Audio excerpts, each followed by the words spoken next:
প্রিয় বন্ধুরা, আমার ভিডিওগুলো মূলত যারা চিন্তাশীল, যারা বিবেকবান, যারা বুদ্ধিমান লোক তাদের জন্য।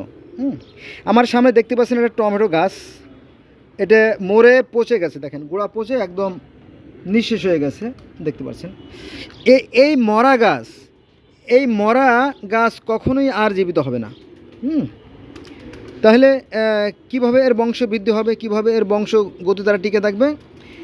সেজন্য সৃষ্টিকর্তা কর্তৃক একটা সিস্টেম আছে। দেখেন এই যে টমেটো, এটা কিন্তু বহুদিন আগের, কয়েক মাস হয়ে গেছে, কিন্তু তারপরেও এই টমেটো পচছে না। এটা রয়ে গেছে, এর ভিতরে নিশ্চয়ই বীজ রয়ে গেছে। হ্যাঁ, আরও আছে। আমি এইমাত্র আগাছা পরিষ্কার করলাম, তো এই যে এগুলো ফেলে দিছি আগাছা, দেখেন এই যে এগুলো তুলে ফেলে দিছি। আবার টমেটো গাছ এখানে রয়ে গেছে আরও। এটা হচ্ছে আপনার ফ্রিজের যে খোল, ফ্রিজ নষ্ট ফ্রিজের যে খোল, সেই বড় আকারে এখানে আমি মাটি আনছি, মাটি দিচ্ছি। এই দেখেন এই যে টমেটো, এটা কিন্তু রয়ে গেছে এখন, ওই যে ঝুলতেছে এখনও, সে বোটার সাথে রয়ে গেছে। যদিও তার আরও আছে, ওই যে ভিতরে দেখা যাচ্ছে, ওই যে ভিতরে দেখা যাচ্ছে কি না, যাক ওই ভিতরেও টমেটো পড়ছে আর কি, পেকে পেয়ে রয়ে গেছে। কিন্তু মানে সৃষ্টিকর্তার অশেষ যে কুদরাত দেখেন, এগুলো ছিলাও কষ্ট। এই যে এগুলো কিন্তু এখনও রয়ে গেছে। এগুলো আরও হয়তো কিছুদিন থাকবে। তারপরে এর মধ্যে যে বীজগুলো আছে এখান থেকেই আবার নতুন করে বংশ বৃদ্ধি হবে আর কি। এসে মূল বিষয়, এটাই বিধির বিধান। অর্থাৎ আমাদের এই দেহ, এই যে আমাদের এই মানব দেহ পচে গলে যাবে, এই মানব দেহ পচে গলে মাটির সাথে মিশে যাবে। কিন্তু আমাদের ভিতরে যে ইঞ্জিল, অর্থাৎ যে শক্তি বলে আমি কথা বলতেছি, ঠিক আছে, এটা কিন্তু ধ্বংস হবে না। অতএব যদি কেউ মনে করেন যে আমাদের মৃত্যুই শেষ কথা, না, মিথ্যে কথা। মৃত্যুই শেষ কথা নয়, মৃত্যুর পরে আর এক জীবন আছে। আমরা প্রথমে ছিলাম পিতার অন্ডকোষে বীজ রূপে। সৃষ্টিকর্তা যখন আমাদেরকে সৃষ্টি করেন, তখন আমরা পিতার অন্ডকোষে বীজ রূপে ছিলাম। তো সেখানে বীজ থাকে 72 ঘন্টা জীবিত আর কি, যদি বাইরে আসে। তো 72 ঘন্টা হলো আউকাল। সেখান থেকে যখন আমরা মায়ের জরাউতে আসলাম, মায়ের জরাউতে আসলে পরে তখন আমরা মায়ের জরাউতে ছিলাম কত, 10 মাস 10 দিন। সেখানে ছিল আমাদের নির্দিষ্ট আউকাল। ওখান থেকে পরে আবার আমরা পৃথিবীতে আসলাম, অর্থাৎ আমরা তৃতীয় জগতে আসি। প্রথমে ছিলাম পিতার অন্ডকোষের প্রথম জগৎ, তারপরে ছিলাম দ্বিতীয়ত ছিলাম মায়ের যে জরাউতে, সেখানে ছিলাম 10 মাস 10 দিন, দ্বিতীয় জগৎ। আর পৃথিবীতে আছে আমরা হয়তো দেখা গেলো যে কেউ 100, কেউ 50, আর কেউ ক্ষয়ে মরে, কেউ গর্ভে বিনাশ। তৃতীয় জগতে আমরা আছি। এখান থেকে আমরা আরও কোনো এক অদৃশ্য জগতে যাব।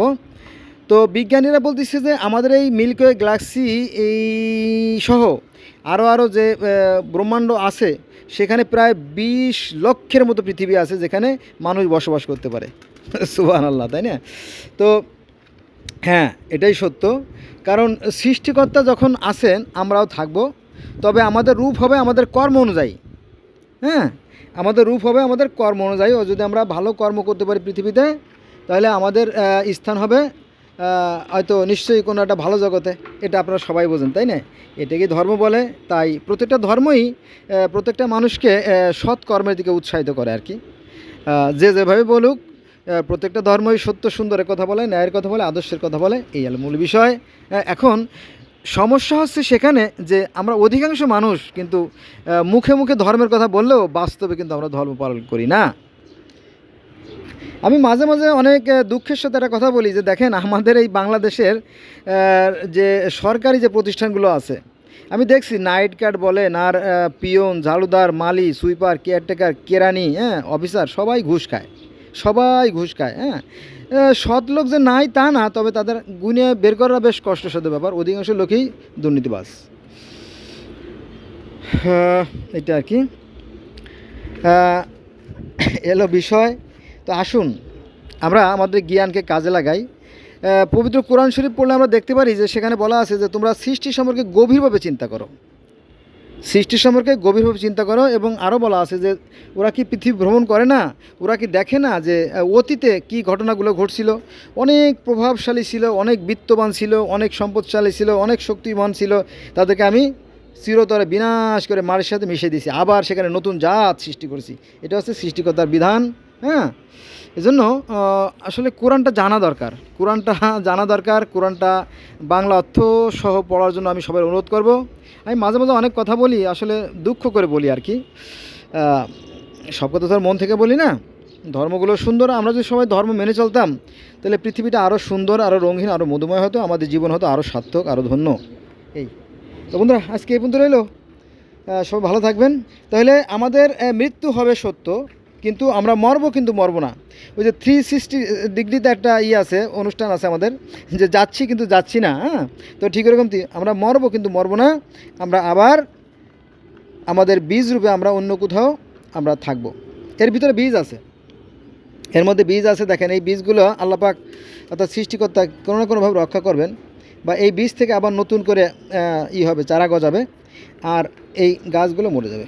আমাদের দেহ পচেগুলো শেষ হয়ে যাবে, আর আমাদের যে প্রাণ বায়ুরূপ আত্মা যেটা যেটা ঈশ্বরের কাছে চলে যায়, আল্লাহর কাছে চলে যায়, সেখান থেকে তিনি আবার নতুন করে খুব সহজেই নতুন মানুষ তৈরি করতে পারবেন। কারণ কি জানেন, ওই যে কৃষকরা যখন ফসল বুনে মাঠে ফসল বুনলে সেই দুই প্রকার ফল পাওয়া যায়। একটা আছে হৃষ্টপুষ্ট দানা, একটা আছে মিক্সে দানা, যেটা আর কি শ্বাস হয় নাই। ঠিক আছে, তো কৃষক কী করেন, ওই ফসল কেটে নিয়ে বাড়ি যান, বাড়ি যাওয়ার পরে সেটা পরিষ্কার করে গোলাজাত করে রাখেন। পরবর্তী বছর তিনি বোনেন সেই ফসল, তখন আবার নতুন করে ফসল তিনি পান। ঠিক এরকমই আমাদের এই প্রাণ বায়ু যেটা যেটা আল্লাহর কাছে চলে যায়, সৃষ্টিকর্তার কাছে চলে যায়, এটা কোনো বিনাশ হবে না। অতএব আসুন আমরা ভালো কাজ করি। হ্যাঁ, ভালো কাজের ফল কখনোই খারাপ হতে পারে না, আর খারাপ কাজের ফল কখনোই ভালো হতে পারে না। এটাই কোরআনের শিক্ষা। কোরআনের শিক্ষাই না, আমি শুধু কোরআনের শিক্ষা বলবো না, কারণ আমি তো বিভিন্ন ধর্মের ছাত্র। প্রত্যেকটা ধর্মই কিন্তু সুন্দর কথা বলে, ন্যায়ের কথা বলে, আদর্শের কথা, কিন্তু বাস্তবে ভিন্ন। মনে করেন যে আমাদের ইসলাম ধর্মে আমরা বাংলাদেশে অনেক হিন্দুদের পিঠে পিঠে মেরে ফেলাই, তাই না? হিন্দুদের মন্দিরে আগুন দেই, এটা কিন্তু কোনো ধর্মের কথা না। কারণ পবিত্র কোরআনে বলা আছে যে তোমরা অন্য ধর্মের দেব দেবীদেরকে তুচ্ছ তাচ্ছিল্য করবে না, তাদের সাথে কটু কথা বলবে না। হ্যাঁ, যদি কেউ ভুল করে ক্ষমা করবে, ঠিক আছে? কিন্তু আমরা এখানে হিন্দুদেরকে পিটাই মারি।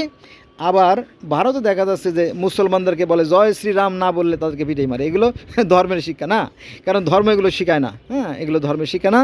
কিন্তু কিছু উগ্রপন্থী আছে, তারা এগুলো বিভেদ সৃষ্টি করে, মানুষে মানুষে সংঘাত সৃষ্টি করে। এটা ধর্মের আসল শিক্ষা না। ধর্মের শিক্ষা ধর্মের মতোই সুন্দর। বন্ধুরা, আজকে এই বন্ধু রইল। ভালো থাকবেন। আল্লাহ হাফেজ।